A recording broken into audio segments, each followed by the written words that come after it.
नमस्कार, मैं रुचि भाग्य जी एस्ट्रो में आप सभी दर्शकों का बहुत बहुत स्वागत करती हूँ। आज हम फिर से उपस्थित हुए हैं आपके प्रश्नों के उत्तर देने के लिए। आज का जो प्रश्न है हमारे दर्शक द्वारा वो ये है कि हम अपना जीवन और हमारा मृत्यु जो है वो क्या हम अपनी हाथ की रेखाओं से या कुंडली के द्वारा जान सकते हैं, और क्या ये जानना हमारे लिए सही रहेगा, और क्या ये सही होता है या गलत होता है। तो इन्हीं सवालों के जवाब देने के लिए हमारे साथ हैं आचार्य अमित शर्मा जी। तो मिलवाती हूँ अमित जी से। नमस्कार अमित जी। नमस्कार। नमस्कार जी। नमस्कार दर्शकों। राधे राधे।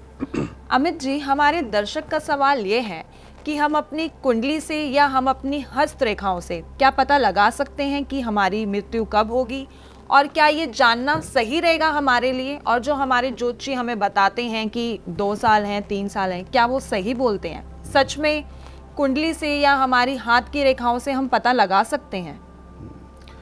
देखिए, बड़ा गंभीर विषय है, गंभीर सवाल है, और ये पूछना, जो पूछने वाले हमारे दर्शक हैं, ये ज़रूर किसी ना किसी, यहाँ पे मैं थोड़ा सा कड़े शब्द इस्तेमाल करूँगा, ये ज़रूर किसी ना किसी झोला छाप ज्योतिषी के चक्कर में फंस चुके हैं, तभी उन्होंने ऐसा सवाल किया। तो दर्शकों, सबसे पहले तो ये जानिए कि 2 चीज़ें, जन्म और मृत्यु, ये परमात्मा ने अपने ही हाथ में रखी हैं। अगर ये चीज़ें भी मनुष्य के हाथ में हो, इवन प्रिडिक्ट करना भी अगर ये इंसान के बस में हो, तो फिर भगवान को पूछेगा ही कौन। बिल्कुल। तो दर्शकों, सबसे पहले तो बिल्कुल ये जान लीजिए कि किसी भी प्रकार से आप, चाहे वो कुंडली से, चाहे वो मस्तक रेखा से, चाहे वो हस्त रेखा से, किसी भी प्रकार से आप ये बिल्कुल निश्चित नहीं तय कर सकते कि आपके मृत्यु का समय कब होगा।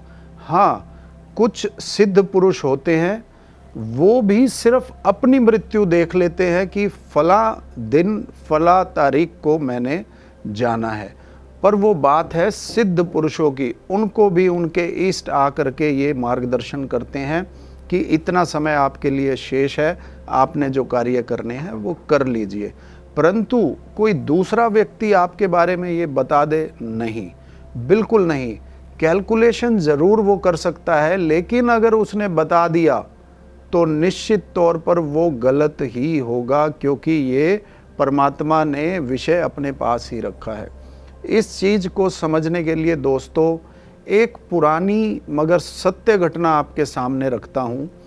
पुराना समय था, जिस समय पे राजा महाराजा हुआ करते थे, उस समय क्या ट्रेंड होता था कि पूरे राज्य में एक ही जो है ज्योतिषी होते थे, जिसे हम राज ज्योतिषी बोला करते थे। तो पुराना समय था, एक ऐसे विश्व प्रसिद्ध राज ज्योतिषी थे जिन्होंने अपनी तमाम उम्र के अंदर एक भी ऐसी घोषणा नहीं थी, यानी कि जो भी वो घोषणा करते थे वो 100% सही होती थी। तो यही उनके दावे थे और यही उनकी प्रसिद्धि थी। तो अब क्या हुआ, एक राजा ने उनको बुलाया और उस राज्य, खाली उनको चेक करने के लिए कि भाई क्या ये मौत की भी प्रिडिक्शन कर सकते हैं। तो उन्होंने अपने 2 ऐसे बंदियों को, जिनको ऑलरेडी फांसी की सज़ा जो है वो दे चुके थे, उनको जो है आम सभा के अंदर बिठा दिया गया और उन राज ज्योतिषी जी को बुलाया गया। उनसे पूछा गया कि इन दोनों व्यक्तियों के बारे में आप बताइए कि भाई इनकी मृत्यु कब होगी। तो राजा ये जानता था, प्रजा भी ये जानती थी, प्रजा जानती थी कि भाई आने वाले 3 दिनों के बाद इन दोनों को फांसी की सज़ा मुकर्रर दी गई है। तो अब क्या किया, जो ज्योतिषी थे, जो विद्वान थे, उन्होंने उनका मस्तक देखा, हस्त रेखा देखी, जो भी उनके नियम थे वो करके उन्होंने एक व्यक्ति को कहा, मैं यहाँ पे 2 नाम फिर से काल्पनिक ले लेता हूँ, एक जो है जितेंद्र जी और एक रविंद्र जी। तो जितेंद्र जी को उन्होंने कहा कि भाई आप तो मौज लीजिए, आने वाले समय में आपको जो है भंडार मिलने वाला है, दौलत का भंडार मिलने वाला है, आप राजा के बराबर दौलत के मालिक होवोगे। और दूसरे को कहा कि आप जो है आने वाले 10 दिनों में, 15 दिनों में, जब उनकी लगभग वो तय थी, उनकी जो मृत्यु लगभग 10 या 15 दिन बाद, मैंने अभी 3 दिन बोला था, 10 या 15 दिन के बाद कुछ समय था, तो उन्होंने कहा कि इतने दिनों के बाद जो है आपकी मौत निश्चित है। अब राजा ने ये देखने के लिए उन दोनों व्यक्तियों को खुला छोड़ दिया, दृष्टि बंद करके। इसमें क्या होता था कि सैनिक उस पर दृष्टि तो करेंगे, पर उन्हें खुला छोड़ दिया जाता था। तो अब क्या हुआ, इन दोनों के बारे में उन्होंने प्रेडिक्शन कर दी। तो वो जो जितेंद्र व्यक्ति था, उसने इतना विश्वास कर लिया उस पे, दोनों ने ही कर लिया, क्योंकि उनकी प्रसिद्धि ऐसी थी कि उनके मुंह से निकला वाक्य ब्रह्म वाक्य माना जाता था। राजा भी एक बार को हैरान हुए कि भाई ये ऐसी कैसी प्रेडिक्शन कर दी, पर उन दोनों ने, जितेंद्र ने और रविंदर ने, दोनों ने उनके जो विद्वान के वाक्य को ब्रह्म वाक्य माना और अपना जीवन जीने के लिए वो बाहर निकले। जैसे ही राज्य के बाहर निकले, जितेंद्र, जिनको पंडित जी ने ये बोला था कि आपको आने वाले समय में मुद्राएं मिलेंगी, जो है आपका भविष्य उज्जवल होगा, तो उसने उस बात को सत्य मान करके और जो अपनी ख्वाहिशें थी उसको पूरा करने का विचार मन में ला करके अपने दोस्तों के पास वो चले गए।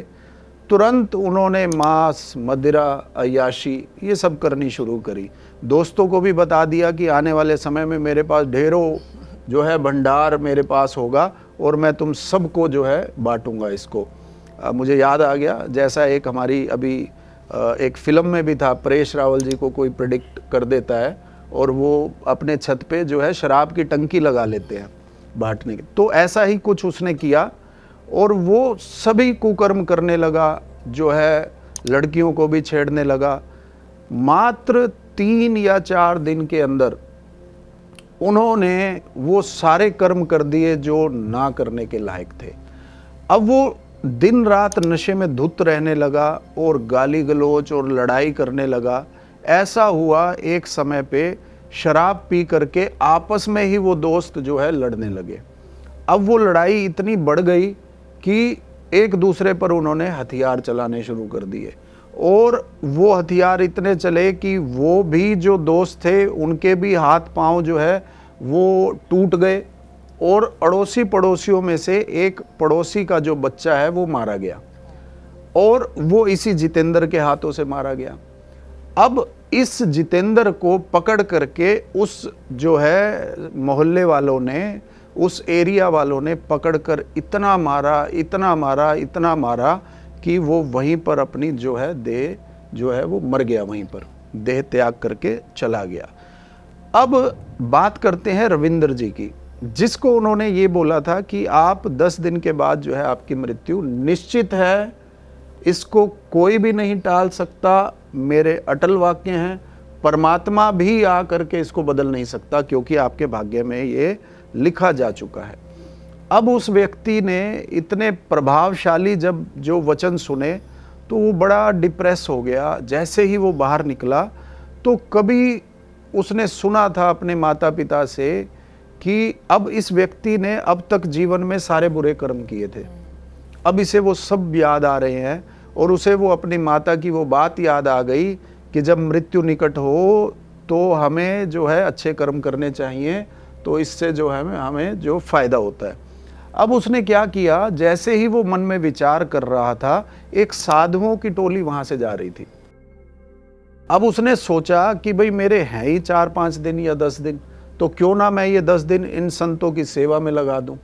तो वो उस संत के पीछे पीछे हो लिया और संत बैठे, उनको जो भी चीज़ की ज़रूरत हो ये पहले ही भांप करके उनकी सेवा करने लगा। अब 1 दिन हुआ, 2 दिन हुए, संत बोले भाई तू हमारे पीछे क्यों आ गया। तो वो बोलता है कि अब मेरा जीवन में कुछ भी नहीं है, आप जहाँ भी रहोगे मैं आपकी सेवा करूँगा। तो संत इस बात से जो है बड़े प्रसन्न हुए और उन्होंने देखा कि ये जो है निष्काम भाव से हमारी सेवा कर रहा है। तो संत बड़े प्रसन्न हुए। उन्होंने, संत ने उनको दिल से आशीर्वाद दिया कि जा तेरा जो है सौभाग्यशाली भव, आपको सब कुछ प्राप्त हो। लेकिन वो बोलता है कि नहीं, मुझे अब कुछ नहीं चाहिए, मुझे आपके चरणों की सेवा चाहिए। तो दर्शकों, उस रविंदर ने संतों की इतनी सेवा की, वो जो 10 दिन उनके थे, इतनी सेवा की कि जो भी वो सिद्ध संत थे उन्होंने भर भर के उसको आशीर्वाद किया और वो 10 दिन आ गए। अब उसके बाद ये फैसला होना था वहाँ पर कि भाई किसको क्या, किसके साथ क्या घटित हुआ। तो वहाँ पर उसको ज्योतिषी को भी बुलाया गया, इनको भी बुलाया गया। अब इनके साथ जो है इनके गुरु संत स्वरूप भगवान, वो भी साथ में सभा में आते हैं। अब वो राजा के सामने दूसरे को कहा जाता है कि जितेंद्र को भी पेश किया जाए। तो जब सैनिक भेजे जाते हैं तो पता चलता है कि वो तो मात्र 2 या 3 दिन में ही मृत्यु को प्राप्त हो गया। अब ये सुनकर के ज्योतिषी बड़ा जो है चौंक जाता है कि ऐसा कैसे हो गया, आज तक मैंने जो है गलत प्रेडिक्शन नहीं की। अब ये दूसरा व्यक्ति, इसके वो दिन जा चुके हैं जब इसको मृत्यु उन्होंने प्रेडिक्ट की थी, उससे 2 दिन 3 दिन एक्स्ट्रा हो चुके हैं। अब इसको देखकर भी हैरान कि भाई ये कैसे बच गया।